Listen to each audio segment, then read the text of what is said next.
जय जोहार, जय हिंद। हम लोग आज करेंगे CGPSC का 2024 का इंडिया सेक्शन, इंडिया जीएस देखने की कोशिश करेंगे क्वेश्चन कैसा था और उसका आंसर के साथ। तो सबसे पहला जो हमको दिख रहा है प्रधानमंत्री मुद्रा योजना। तो योजना बहुत ज़्यादा इम्पोर्टेंट हो गया है, हर एग्ज़ाम में योजना आ रहा है। और जैसे कि हमको पता है कि 2025 है, 10 साल हो रहा है। 2015 में जब 2014 में मोदी जी आए थे तो 2015 में बहुत सारी योजना उन्होंने स्टार्ट किया था।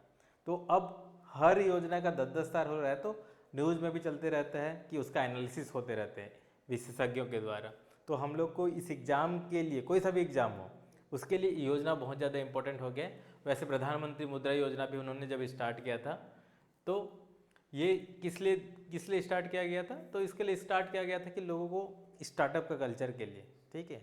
तो इसके लिए क्वेश्चन है, प्रधानमंत्री मुद्रा योजना के अंतर्गत प्रदान किए जाने वाले ऋण की अधिकतम सीमा वर्तमान में कितनी है? और एक करेंट अफेयर में भी आया था। क्या आया था? क्योंकि जो प्रधानमंत्री मुद्रा योजना में जो अधिकतम ऋण का जो सीमा है उसको बढ़ा दिया था। पहले जो 10 लाख रुपए रहता था, पहले 10 लाख रुपए रहता था, जो है 50,000 से आपका 1 लाख रुपए। उसके बाद जो लास्ट है जो 10 लाख रुपए तक मिलता था, और उसको बढ़ा के अब कितना कर दिया था? 20 लाख कर दिया था। तो अभी कितना है? 20 लाख रुपया हो गया है। पहला क्वेश्चन। नेक्स्ट क्वेश्चन हम देखते हैं। तो आधारभूत समानताओं युक्त एक व्यक्तिगत जीवधारी का समूह को क्या कहते हैं? तो बेसिक हम लोग जब 12th पढ़ते हैं तो बायोलॉजी में जो है जितना भी स्पीसीज होता है उसको क्लासिफिकेशन करते हैं, उसका ऑर्डर क्या है, वो किस फैलम में आते हैं। तो यहाँ पे जो है आधारभूत समानताओं का युक्त का एक जो व्यक्तिगत जीवधारियों के समूह को हम लोग क्या बोलते हैं? स्पीसीज बोलते हैं या जाति बोलते हैं। अगला जो क्वेश्चन है वो देखते हैं, ये ज्योग्राफी से है, और वो क्वेश्चन है पूर्वी और पश्चिमी घाट पर आपस में मिलते हैं। तो हमको पता है कि ये भारत है, तो ये वाला जो लेफ्ट वाला है ये वेस्टर्न घाट या फिर पश्चिमी घाट है, और ये जो पूर्व वाला है ये क्या है? पूर्वी घाट है। और ये कंटिन्यूअस रहता है और ये टूटा टूटा रहता है, क्योंकि यहाँ पे नदी आती है उसको तोड़ दे के रखते हैं। अब ये दोनों कहाँ पे मिलता है? कैमूर की पहाड़ी पे मिलता है क्या? नहीं। कैमूर की पहाड़ी कहाँ पे है? कैमूर की पहाड़ी तो छत्तीसगढ़ के ऊपर में है, तो ये नहीं मिलते। विंध्याचल श्रृंखला भी आपको मध्य प्रदेश के ऊपर वाले जगह में मिलेगा, ये बीच में मिलेगा मध्य प्रदेश में, और मध्य प्रदेश में ही और एक सतपुड़ा मिलता है, और उस दोनों के बीच में क्या जाता है? नर्मदा जाती है, ठीक है। तो ये भी नहीं होगा विंध्याचल। तो आंसर क्या हो जाएगा? वेस्टर्न घाट और ईस्टर्न घाट जहाँ पे मिलते हैं वो जगह का नाम को क्या बोलते हैं हम लोग? नीलगिरी बोलते हैं, नीलगिरी की पहाड़ी बोलते हैं। और जो नीलगिरी की पहाड़ी, और पिछले बार CGPSC में एक साइलेंट वैली कहाँ है पूछा था। साइलेंट वैली भी आपको यहाँ नीलगिरी बायोस्फीयर के आसपास मिल जाएगा। राजमहल की पहाड़ी कहाँ पे है? ये छोटा नागपुर पठार में मिलेगा। अब छोटा नागपुर पठार कहाँ पे है? क्या यहाँ पे नागपुर के पास है क्या? नहीं, यहाँ पे नहीं, ये झारखंड के पास है। तो इतना फैक्ट पता रहना चाहिए। नेक्स्ट क्वेश्चन है, प्रजातियों की अधिकतम विविधता कहाँ पाई जाती है? जो प्रजातियाँ हैं उनकी अधिकतम विविधता कहाँ पाई जाती है? Maximum diversity of space. अगर हम लोग कोई भी जंतु कहाँ पे मिलेगा सबसे ज़्यादा? जिसको जहाँ पे क्या मिलेगा? उसको भोजन मिलेगा। भोजन के लिए आपको क्या चाहिए? एक तो सबसे अच्छा चाहिए, उसको क्या चाहिए? टेम्परेचर चाहिए और सनलाइट चाहिए, जिसके थ्रू वहाँ पे फोटोसिंथेसिस होगा, है ना। तो ऐसा जगह जहाँ पे सबसे ज़्यादा आपको टेम्परेचर भी मिल रहा है बढ़िया पर्याप्त मात्रा में, सनलाइट मिल रहा है, और वहाँ पे भोजन भी बन सकता है, तो वो जो रीजन है उसको कौन सा रीजन बोलेंगे? हम लोग ट्रॉपिकल रीजन बोलते हैं उसको, ठीक है ना। उष्णकटिबंधीय प्रदेश बोलते हैं। तो वो हम लोग को कहाँ मिलता है? 123.5 में मिलता है नॉर्थ में, जिसको क्या है? ट्रॉपिक ऑफ कैंसर बोलते हैं, ठीक है, कर्क रेखा। दूसरा होता है ट्रॉपिक ऑफ कैप्रिकॉर्न, मकर रेखा। तो इस यहाँ पे हम लोग को सबसे ज़्यादा क्या मिलेगा? हम लोग को डाइवर्सिटी मिलेगी, अलग अलग जानवर रहेंगे, अलग अलग जीव रहेंगे, स्थलाकृति अलग अलग रहेगी। तो यहाँ पे हम लोग को सबसे ज़्यादा डाइवर्सिटी मिलते हैं। तो उष्णकटिबंधीय प्रदेश में, पोलर रीजन में जाओगे तो आपको डाइवर्सिटी कम मिलेगी, क्योंकि बहुत सारे स्पीसीज क्या है टेम्परेचर सेंसिटिव रहते हैं, कम वो में ही। तो यहाँ पे भी अगला हम लोग क्वेश्चन देखते हैं, चीता का वैज्ञानिक नाम क्या है। ये क्वेश्चन को डिस्कार्ड कर दिया गया था, क्योंकि चीता और इंग्लिश में जो इसका था लेपर्ड, ठीक है ना, लेपर्ड तेंदुआ होता है और वो चीता होता है, तो इसको क्या कर दिया गया था, डिस्कार्ड कर दिया गया था। अगला क्वेश्चन हम लोग देखते हैं, आर्थिक सर्वेक्षण 2022-23 के अनुसार वित्तीय वर्ष 2021-22 में भारत की निर्यात में निम्नलिखित वस्तु में से किसका प्रतिशत भाग सर्वाधिक रहा। तो हर साल बजट आता है, तो बजट के एक दिन पहले आर्थिक सर्वेक्षण आता है, और बजट में हम लोग क्या है अगले साल के बारे में पूरा प्लानिंग करते हैं। लेकिन जो आर्थिक सर्वेक्षण में क्या करते हैं हम लोग, पिछले साल जितना भी डाटा हुआ उसको एनालिसिस करने की कोशिश करते हैं। तो जनरली जो आर्थिक सर्वेक्षण रहता है एक साल जस्ट पीछे रहता है, तो पूरा उसके बारे में ब्यौरा रहता है। तो उसके अनुसार कितना जो सर्वाधिक हम लोग निर्यात क्या कर रहे हैं, कच्चा तेल और खनिज तेल उत्पाद, ये तो हम लोग आयात करते हैं सबसे ज़्यादा, तो आंसर गलत हो जाएगा, निर्यात में नहीं कर पाते। दूसरा, कृषि और संबंधित उत्पाद, ये भी नहीं कर पाते, बहुत ही हम लोग का खपत ही इतना हो जाता है, क्योंकि दुनिया का सबसे लार्जेस्ट पॉपुलेशन है। अयस्क और खनिज पहले करते थे, लेकिन अभी क्या हो गया है, मेक इन इंडिया बोल सकते हो, या फिर हम लोग का मैन्युफैक्चरिंग बढ़ते जा रहा है, तो विनिर्मित माल जो मैन्युफैक्चरिंग गुड है उसका निर्यात हम लोग बढ़ाते जा रहे हैं। अगला क्वेश्चन हम लोग देखते हैं, निम्नलिखित में से गांधार शैली को किस नाम से भी जाना जाता है। गांधार शैली, तो अगर गांधार की बात किया जाए तो गांधार कहाँ पे है, बताइए कहाँ पे है। गांधार है, ये भारत है, भारत के बाजू में पड़ोसी कौन है, पाकिस्तान है, उसके हमारे और एक पड़ोसी कौन है, अफगानिस्तान है। तो अफगानिस्तान का साउथ वाला जो रीजन है वो कांधार रीजन बोलते हैं, कांधार हाईजैक भी हुआ था, ठीक है। तो यहाँ पे तो ये इस जगह की बात किया जा रहा है, और ये गांधार शैली मतलब एक नया कल्चर और आर्ट बनता है। और कब बनता है, जब हम लोग देखते हैं कि अलेक्जेंडर द ग्रेट आते हैं और रास्ता खुलता है, ठीक है। तो जो है अलेक्जेंडर ग्रेट कौन है, यूनानी थे, तो यूनानी आते हैं और भारतीय, तो ये दोनों का नया परंपरा से मिलते हैं, यहाँ पे एक नया आर्ट का डेवलपमेंट होता है। तो उस आर्ट को हम लोग क्या बोलते हैं, गांधार शैली बोलते हैं। और यहीं पे ही हमको मिलता है, जैसे कि जो कनिष्क आते हैं, कनिष्क, और उन्होंने कहा जाता है कि कनिष्क ने ही सबसे पहले बड़े बड़े मूर्ति बनाना शुरू किया, तो सबसे पहले वो बौद्ध का मूर्ति बनाते हैं, ठीक है। तो इसके लिए, और बौद्ध के मूर्ति से ही हम लोग को ये गांधार शैली के बारे में बहुत डिटेल से पता चलता है, जिसमें आपका जो आँख है एलोंगेटेड दिख रहा है और फेस उनके टाइप का, तो ये इंडो ग्रीक कला है। अगला क्वेश्चन हम लोग देखते हैं, निम्नलिखित में से किस अनुच्छेद को भारतीय संविधान का हृदय एवं आत्मा कहा जाता है। तो ये बहुत ही बेसिक क्वेश्चन है, वो है आर्टिकल 32 को। जैसे कि हमको और क्यों कहा जाता है, अगर हम लोग देखेंगे तो हमको बहुत सारे आर्टिकल में आपके इम्पोर्टेंट 6 हम लोग को अधिकार मिला गया है, ठीक है। स्वतंत्रता का अधिकार जैसे कि हम लोग को आर्टिकल 14 में है, आर्टिकल 15 में भी स्वतंत्रता के समानता का अधिकार आर्टिकल 14 में है, और समानता में भी क्या है, हमें भेदभाव नहीं करना है, ये 15 भी है। और जो फ्रीडम ऑफ एक्सप्रेशन को, या फिर जो फ्रीडम को जो आर्टिकल है 29 है। तो ये आपका कोई भी अनुच्छेद या फिर कोई भी आपका अधिकार है जब वायलेट होता है तो आप कहाँ जाएंगे, अगर यही अधिकार को भी अगर कोई इवन स्टेट यानी कि राज्य भी अगर आपका अधिकार को हनन करता है, तो आप डायरेक्टली, उसके लिए भी एक प्रोविज़न है, उसके लिए अनुच्छेद 32 है, जिसके थ्रू आप क्या कर सकते हो, आपका कोई भी अधिकार अगर हनन होता है तो डायरेक्टली आप क्या कहाँ जा सकते हो, सुप्रीम कोर्ट जा सकते हो। इसीलिए इसको हम लोग को आत्मा और हृदय की कौन बोला है, डॉक्टर BR अम्बेडकर ने, ठीक है। नेक्स्ट क्वेश्चन देखते हैं, वो है फिर से ये योजना के संबंध में देख रहे हैं फिर से, या फिर परियोजना का बारे में है। अन्न दर्पण, अन्न दर्पण परियोजना के संबंध में निम्नलिखित कथनों पर विचार कीजिए। यह कृषि एवं किसान कल्याण मंत्रालय भारत सरकार द्वारा शुरू की गई है। दूसरा देखते हैं, इसका उद्देश्य आपूर्ति श्रृंखला प्रबंधन प्रणाली को आधुनिक बनाना है। बिल्कुल, अन्न दर्पण में जो सप्लाई चेन जो कर रहे हैं हमारे अन्न को, उसके लिए ये सही है। दूसरा, डिपो ऑनलाइन सिस्टम के रूप में भी इसे जाना जाता है, ये भी सही है।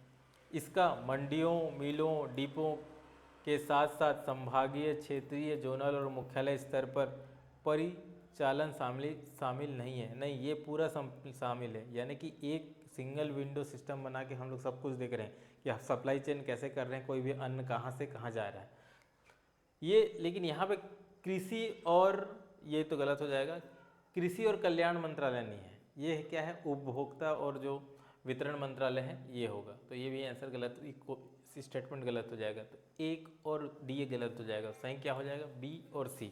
तो ऑप्शन क्या हो जाएगा, बी और सी सही हो जाएगा।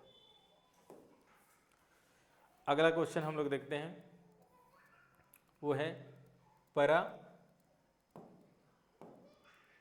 वैद्युतांक, ठीक है, जिसको डायलैक्ट्रिक कांस्टेंट बोलते हैं। तो इसका आपका जो नॉमेनक्लेचर कैसे होगा जब साइंटिफिक वो में लिखते हैं, तो जब कोई भी हम लोग कांस्टेंट लिखते हैं तो कांस्टेंट बनता है तो क्या होता है, लेंथ बाय लेंथ होता है। तो उसका जो यूनिट होता है लगभग 0 होता है किसी का।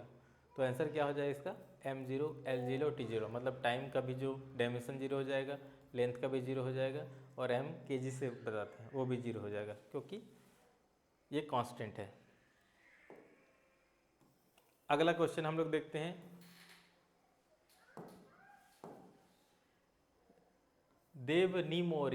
देवनिमोरी स्तूपा कहाँ पे है। तो जब स्तूपा की बात आती है तो हमारे को कहाँ क्या याद आता है, सांची का स्तूपा। और सांची का स्तूपा कहाँ पे है, मध्य प्रदेश पे। यहाँ पे तो ऑप्शन ही नहीं है। देवनिमोरी स्तूपा अगर छत्तीसगढ़ में होता तो हमें पता रहता, तो ये ऑप्शन भी तो नहीं है। अब क्या है, आंध्र में है क्या, आंध्र में भी नहीं है। हाँ, अमरावती में बुद्धिज्म का प्रभाव है, लेकिन यहाँ पे आंध्र प्रदेश में नहीं होगा। ये कहाँ पे होगा, या फिर राजस्थान और गुजरात। तो आंसर सही क्या हो जाएगा, गुजरात पे है। फिर से एक नया योजना आ गया। तो हमें अब के बारे में क्या क्या करना है कि योजना का एटलीस्ट सबसे पहले आपको पता रहना चाहिए कि उस योजना का फुल फॉर्म क्या है। तो उस फुल फॉर्म से आप पता चल जाएगा कि कौन सा मिनिस्ट्री का है, कौन सा किसके लिए है।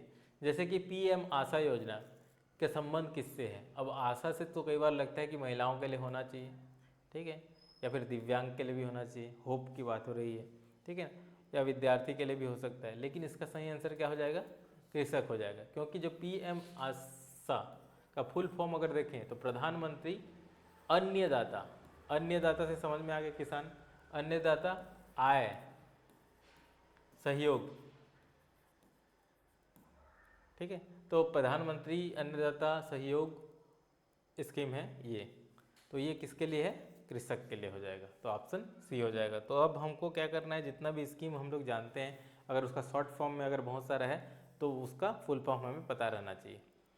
अगला क्वेश्चन हम लोग देखते हैं, निम्नलिखित में से कौन सी मध्य भारतीय भूभाग की जनजाति नहीं है। तो ऐसा कौन सा जनजाति है जो मध्य भारतीय नहीं है, मतलब मध्य सेंट्रल इंडिया के नहीं है। बैगा तो सेंट्रल इंडिया की है, क्योंकि हमारे छत्तीसगढ़ में ही मिलता है, मध्य प्रदेश में मिलता है। मूरिया भी आपका छत्तीसगढ़ में मिलता है, ठीक है। खारिया भी मिलता है। तो ये क्या नहीं मिलता हम लोग का, ये जनजाति। ये जनजाति है कहाँ से, लेकिन है कहाँ से, कादर जो जनजाति कहाँ से है, ये है आपके केरल से, ठीक है ना। ये जनजाति आपका कहाँ से, केरल से। तो आंसर क्या हो जाएगा, बी।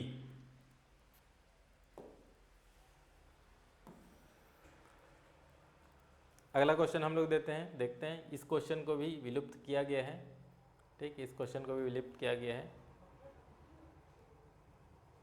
ठीक है ना। इसमें निम्नलिखित में से कौन सा युग्म अनुचुंबकीय और लौह चुंबकीय पदार्थों का उदाहरण है। तो अनुचुंबकीय और लौह चुंबकीय ये कैसे होता है कि अगर कोई चुंबकीय है, ठीक है, जिसमें चुंबक मैग्नेटिज्म है, और कोई मटेरियल लेके आ जाते हैं और उसमें उसको अटैच करने के बाद उसमें भी मैग्नेटिक प्रॉपर्टी आ जाती है, तो लौह चुंबकीय पदार्थ बोलते हैं। अगर उसमें मैग्नेटिक प्रॉपर्टी नहीं आ जाती है तो हम उसको अनुचुंबकीय बोलते हैं। लेकिन इसमें क्या है कि थोड़ा सा वो है, तो इसको विलोपित कर दिया गया है। अगला क्वेश्चन हम लोग देखते हैं। 1857 की क्रांति के दो महान नेता कौन थे जो बचकर नेपाल चले गए? तो 1857 की क्रांति के दो महान नेता कौन थे जो बचकर नेपाल चले गए? नाना साहब और बेगम जीनत महल, कुंवर सिंह नाना साहब, राजकुमार फिरोज शाह, बेगम हजरत महल, नाना शाह और बेगम हजरत महल। तो जो चले गए थे यहाँ पे सबसे ज़्यादा तो दिख रहे हैं नाना साहब, तो दिख रहे हैं, बिल्कुल नाना साहब गए थे। और दूसरा कौन गए थे साथ? बेगम हजरत महल। तो आंसर क्या हो जाएगा? ऑप्शन डी हो जाएगा।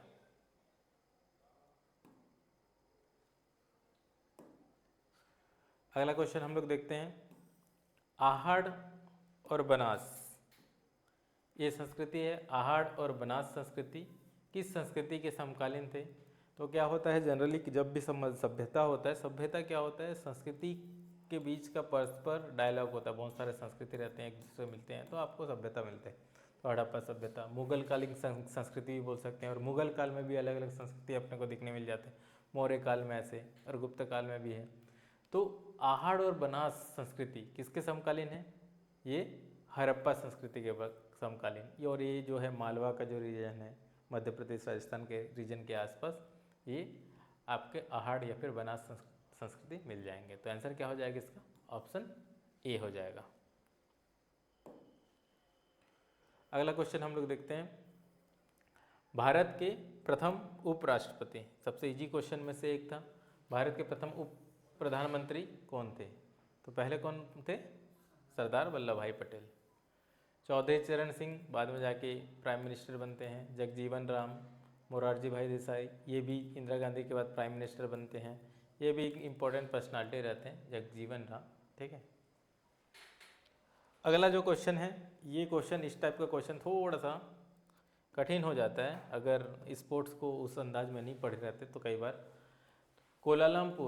कोलालमपुर में आयोजित एशिया प्रशांत बाधित खेल 2024 के संदर्भ में निम्नलिखित कथनों पर विचार कीजिए।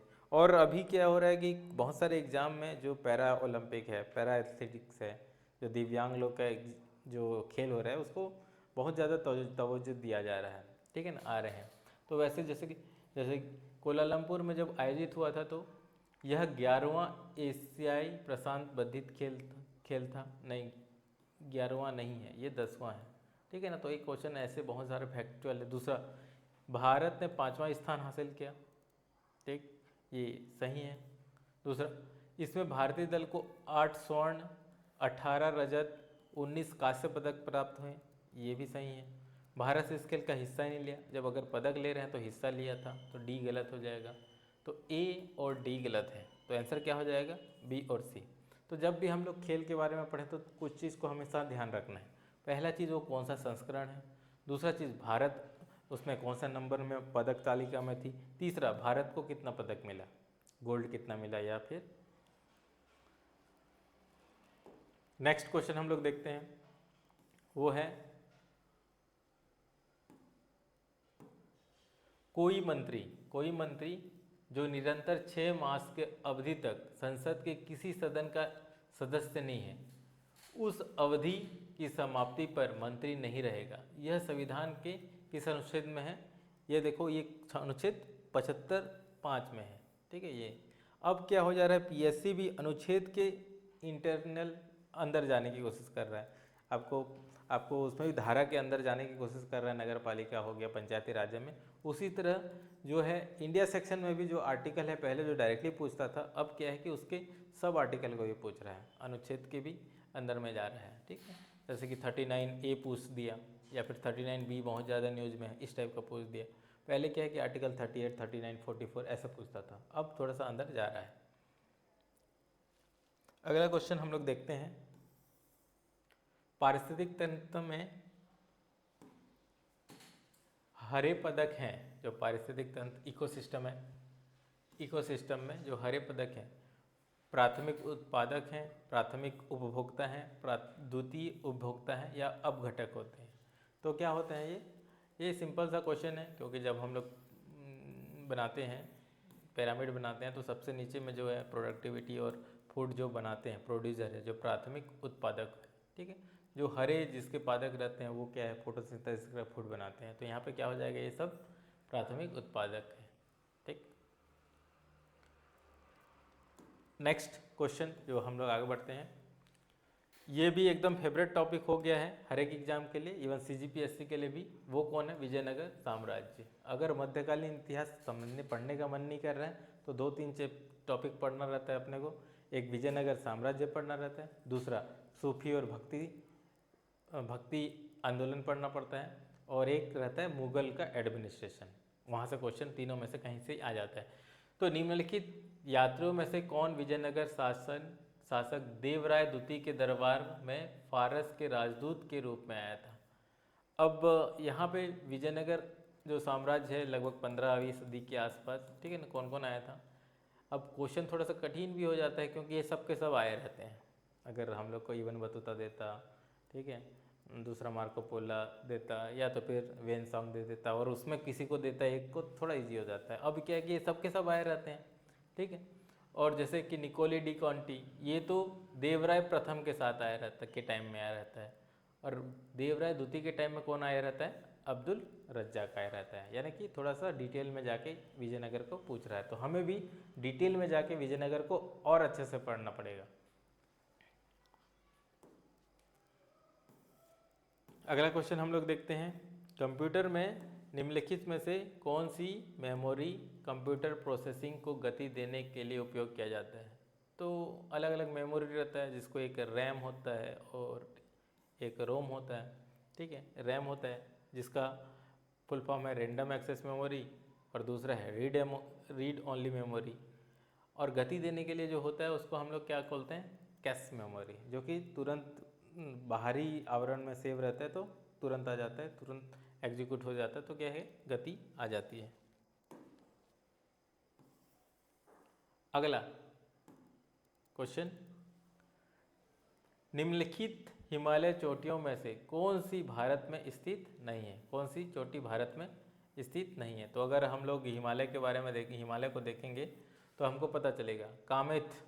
अगर कामेत को देखेंगे तो आपको कहाँ पे मिल जाएगा, ये उत्तराखंड के आसपास हमको कामेत मिल जाएगा, ठीक है, कामेत।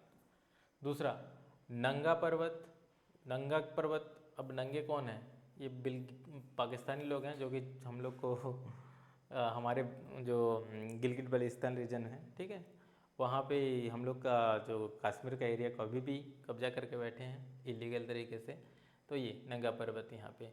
अब दूसरा नामचा वरवा, नामचा वरवा भी कहाँ पे, ये भी हमारे जो भारत और चीन के बीच का जो लास्ट इधर में मिल जाएगा, तो ये भी भारत के अंदर है।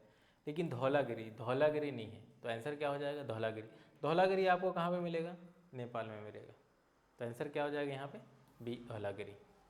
अगला क्वेश्चन है, बड़ा इजी क्वेश्चन था, वो सब जानते हैं, पर वो क्या है, नाट्यशास्त्र। नाट्यशास्त्र की रचना किसने की? तो किसने की, वन अनदर देन भरत मुनि। कहा जाता है कि छत्तीसगढ़ के जो पहाड़ी में वहाँ पे भी इन्होंने लिखा है। आंसर हो जाएगा भरत मुनि। अगला क्वेश्चन देखते हैं, चेलैया समिति की सिफारिश के आधार पर निम्न में से किस क्षेत्र में सुधार के प्रयास हुए? तो चेलैया समिति के किसके, तो कर नीति। तो बहुत सारे जो है, एक जो क्वेश्चन है आपका कर के आसपास क्वेश्चन पूछेगा, या तो फिर वो इतिहास का रहेगा, या तो फिर आपका इकोनॉमिक्स, या फिर कर के आधार के पे क्वेश्चन पूछेगा, ठीक, या तो फिर पॉलिटी में जो जो कर के स्थिति, या फिर जीएसटी, कहीं से भी एक कर के आसपास में कोई ना कोई एस्पेक्ट में क्वेश्चन पूछेगा। तो चेलैया समिति किसका था, कर के लिए। अगला जो क्वेश्चन देखते हैं, भारतीय संविधान के किस अनुच्छेद के अंतर्गत राज्यपाल को राज्य विधानसभा द्वारा पारित विधेयक को राष्ट्रपति के विचार के लिए आरक्षित करते हैं? तो कौन सा आर्टिकल है जो राज्यपाल, जो होता क्या है, बिल बनने के लिए लोकसभा, राज्यसभा और प्रेसिडेंट का मोहर लगता है, तब कोई बिल पारित हो जाता है और बन जाता है नियम, ठीक। वैसे अगर राज्य के स्तर पर देखा जाए तो विधानसभा पारित करेगा, उसके बाद राज्यपाल उसको क्या देगा, मोहर देगा, बन जाएगा। लेकिन कई बार क्या होता है कि वो मोहर न देके किसको सौंप देता है, राष्ट्रपति को। फिर राष्ट्रपति के ऊपर डिपेंड करता है कि वो पारित करेगा ना करेगा, डिपेंड करता है। तो ये कौन से आर्टिकल में है, आर्टिकल 356, ये तो नहीं है। आर्टिकल 356 हम जानते हैं प्रेसिडेंट रूल के बारे में है ना, इमरजेंसी इंटरनल जो है इमरजेंसी राष्ट्रपति शासन के लिए है। दूसरा है 99, 20, 200 और 201, 201। ये बड़ा कन्फ्यूजिंग भी हो सकता है ना। फिर भी अगर जिसको ऐसे क्वेश्चन को छोड़ भी सकते हो, लेकिन अगर एलिमिनेट किए कर दिए हो और बहुत सारा क्वेश्चन हमने नहीं किया है तो आप इसमें गैस कर सकते हैं। तो ये यहाँ पे जो अनुच्छेद है, अनुच्छेद 201 है, लेकिन कठिन क्वेश्चन हो जाता है इस टाइप का। अगला जो क्वेश्चन है वो है, निम्नलिखित में से कौन समकालीन चुनाव पर गठित उच्च स्तरीय समिति के सदस्य नहीं है। तो इम्पॉर्टेंट करंट अफेयर में था कि जो साइमल्टेनियसली इलेक्शन होना चाहिए नहीं होना चाहिए, तो उसके लिए एक समिति बनाया गया था जिसके अध्यक्ष कौन थे, अध्यक्ष किसको रखा गया था, जो पुराने जो प्रेसिडेंट थे हमारे रामनाथ कोविंद थे। ठीक है। अब जो यहाँ पे इनमें से वो उच्च स्तरीय समिति के सदस्य कौन नहीं थे, NK सिंह सदस्य थे। ठीक है। सुभाष सिंह कश्यप सदस्य थे, निचेंद्र चंद्र सदस्य थे। कौन सदस्य नहीं था, श्री तुषार मेहता। तो आंसर क्या हो जाएगा, ऑप्शन सी हो जाएगा। अगला जो क्वेश्चन देखते हैं, संघीय बजट 2023-2024 में केंद्र सरकार ने 7 प्राथमिकताओं को अपनाया और उन 7 प्राथमिकताओं को नाम दिया। उसका नाम क्या नाम दिया था, सप्तदेव नहीं, 7 वचन नहीं, सप्तद्वार नहीं, इसका नाम क्या दिया था, सप्त ऋषि दिया गया था। तो बजट जब आता है तो उसको क्या है, उसको एक नाम देते, जैसे कि जैसे हमारे स्टेट में भी प्रगति दे दिए या तो फिर युवा दे दिए। ठीक है। तो इस टाइप का नामकरण चलते रहता है। तो इसका जो केंद्र सरकार ने क्या नामकरण किया था, सप्त ऋषि।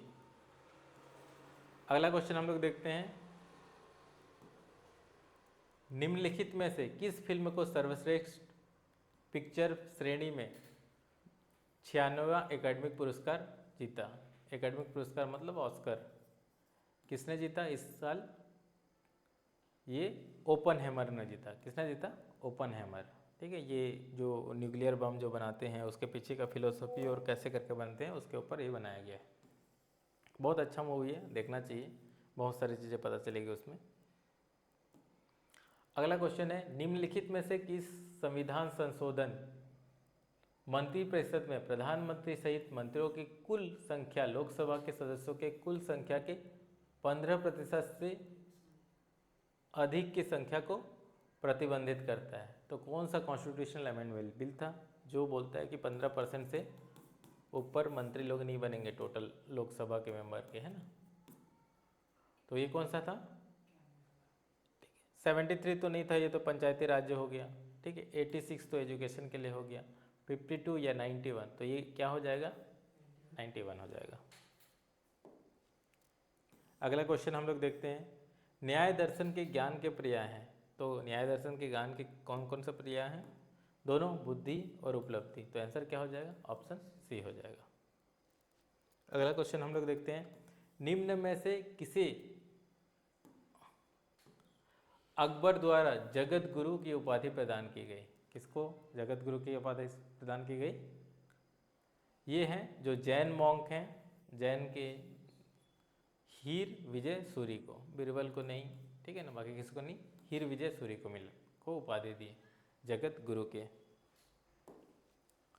अगला, किसने कहा है, फिलोसफी का क्वेश्चन है, किसने कहा है कि चेतन शरीर की आत्मा है, चेतन शरीर ही आत्मा है, चेतन शरीर ही आत्मा है। कौन सा फिलोसफी ने कहा, कौन सा फिलोसफी है जो शरीर को ज़्यादा इम्पोर्टेंस देता है, काम और अर्थ को ज़्यादा वैल्यू देता है, ये कौन है, कौन सा है, चारवाक फिलोसॉफी, ठीक है ना, चारवाक जो फिलोसॉफी बोलता है, तो ये इन्होंने ही बोला है कि चेतन शरीर ही आत्मा है, तो शरीर के ऊपर फोकस है, तो आंसर क्या हो जाएगा, चारवाक हो जाएगा।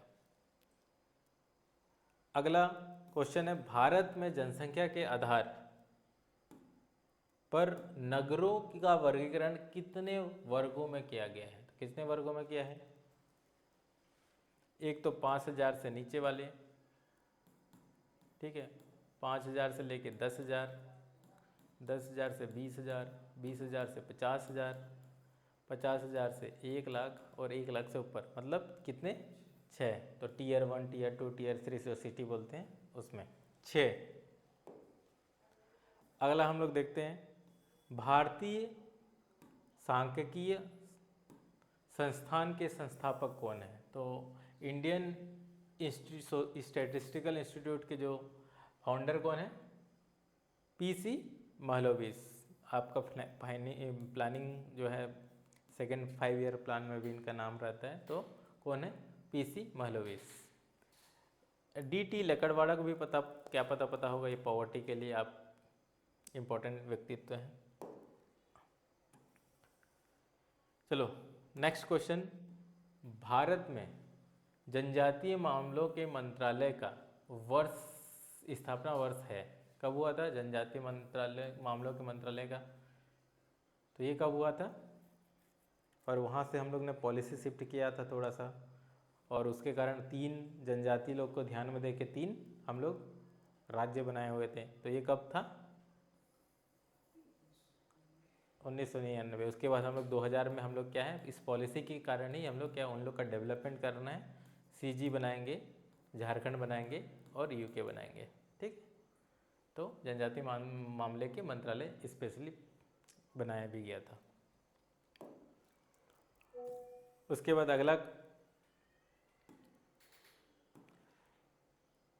अवशिष्ट विषय क्या है, अवशिष्ट विषय क्या है, अगर हम लोग देखेंगे रेसिडुअरी सब्जेक्ट क्या है, तो हम लोग देखेंगे, तो जब हम लोग अभी के से पहले जो है जो लिस्ट था उसमें स्टेट लिस्ट, सेंटर लिस्ट और क्या रहता था, कॉन्करेंट लिस्ट रहता था, राज्य सूची, समवर्ती सूची और संघ सूची, और जो किसी में नहीं आता था वो कहाँ पे रहता था, अवशिष्ट विषय पे रहता था। तो आंसर क्या हो जाएगा, ऑप्शन सी हो जाएगा। अगला क्वेश्चन देखते हैं, ये भी जनजाति और किस क्षेत्र में है उस पर डिपेंड कर रहा है, 2 सूची है। तो अनुसूचित जनजाति और बहुल क्षेत्र, आप यहाँ पे पढ़ेंगे, मुंडा, मुंडा को पता है, मुंडा कहाँ पे है, मुंडा आपको मिलेंगे कहाँ पे, झारखंड पे, बिरसा मुंडा जानते हैं। भील जनजाति आपको कहाँ पे मिलेगा, राजस्थान पे। जारवा जो जनजाति आपको कहाँ मिलेगा, अंडमान निकोबार पे। और गद्दी जो है आपको क्या मिलेगा, हिमाचल प्रदेश पे। तो आंसर क्या हो जाएगा, 3, 4, 3, 4, 1, 2, आंसर हो जाएगा डी हो जाएगा। अगला क्वेश्चन देखते हैं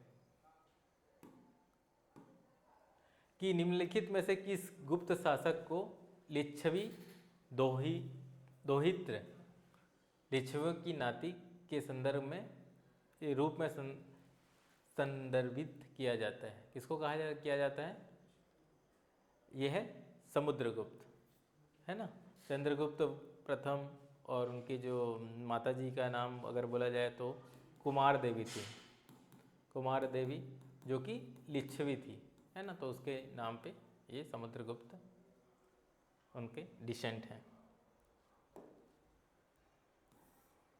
अगला क्वेश्चन हम लोग देखते हैं,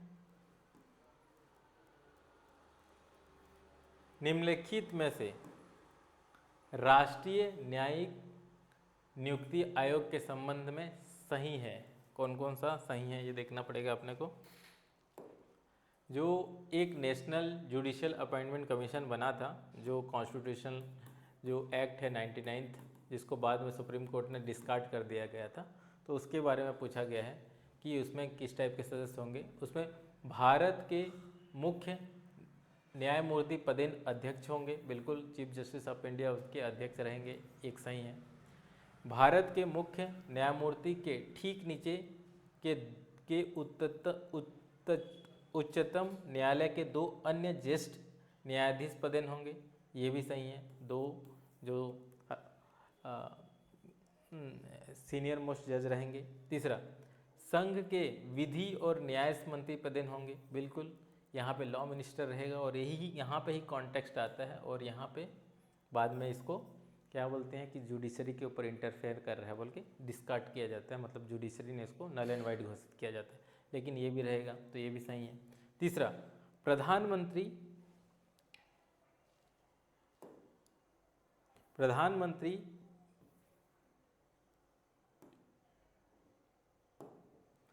भारत के मुख्य न्यायमूर्ति और लोकसभा के विपक्ष के नेता, या जहां ऐसा कोई विपक्ष का नेता नहीं है वहां लोकसभा के सबसे बड़े एकल विपक्षी दल के नेता से मिलकर बनाने वाली समिति द्वारा निर्दिष्ट किए जाने वाले 2 विख्यात व्यक्ति सदस्य होंगे।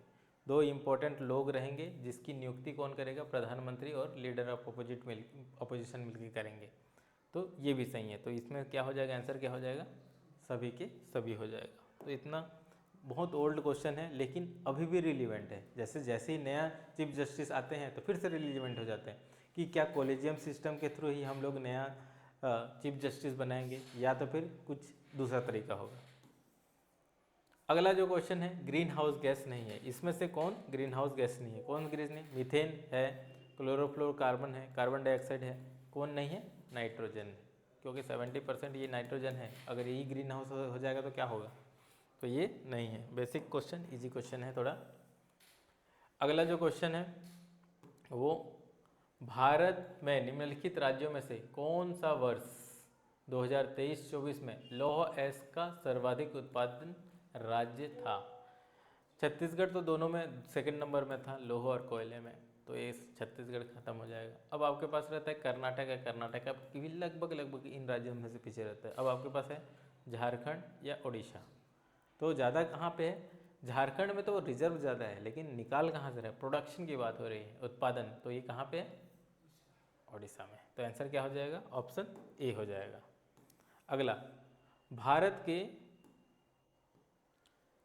संघीय बजट 2024-25 के अनुसार वित्तीय वर्ष 2024-25 में सकल घरेलू उत्पाद के प्रतिशत के रूप में राजकोषीय घाटे का अनुमान कितना है? तो जो फिस्कल डेफिसिट है टोटल जीडीपी का कितना है? तो कितना है? बहुत ही फैक्चुअल क्वेश्चन है और बहुत इंपॉर्टेंट क्वेश्चन है। हमेशा पता रहना चाहिए बजट का, एटलीस्ट कुछ चीज़ याद रहना चाहिए। फिस्कल डेफिसिट तो इसे याद होना चाहिए, क्योंकि और दूसरा FRBM एक्ट होता है, उसमें भी हम लोग ने प्रतिबंध है कि फिस्कल डेफिसिट को हम लोग 3% के अंतर्गत लेके आएंगे, है ना। तो ये आंसर क्या हो जाएगा? इसका क्या हो जाएगा? 4.9%।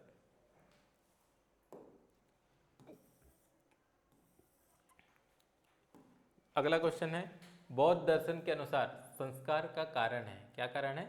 अविद्या, इग्नोरेंस। अविद्या, इग्नोरेंस। अगला क्वेश्चन, ये इंपॉर्टेंट अच्छा क्वेश्चन है। वर्नाकुलर प्रेस एक्ट 1878 की कार्यवाही से बचने के लिए निम्नलिखित में से कौन सा बंगाली समाचार पत्र रात भर में अंग्रेजी समाचार पत्र में परिवर्तित हो गया?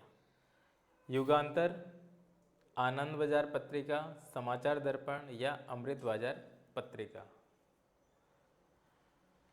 तो ये क्या हो जाएगा आंसर?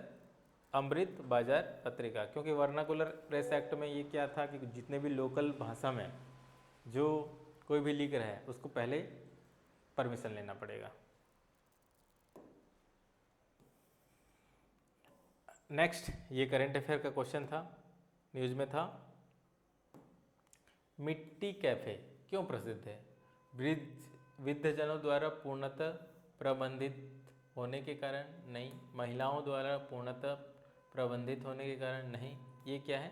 दिव्यांगों द्वारा पूर्णतः प्रबंधित होने के कारण ये न्यूज में था। तो आंसर क्या हो जाएगा? ऑप्शन सी हो जाएगा।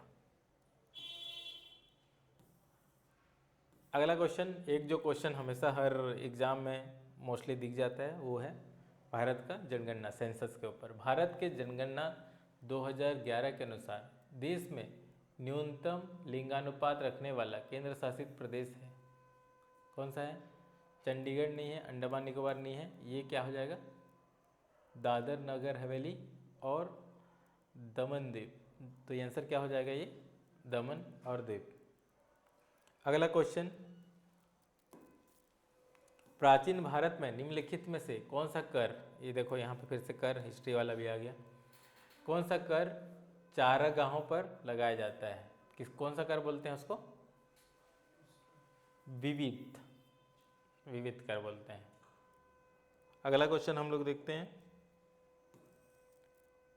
कनिका सिवाच, ये भी एक स्पोर्ट पर्सनालिटी के ऊपर क्वेश्चन पूछ दिया। कनिका सिवाच किस खेल से संबंधित है? तो किस खेल से संबंधित है? ये हॉकी, ठीक है, जो हम लोग ओलंपिक में भी हॉकी में चर्चा था।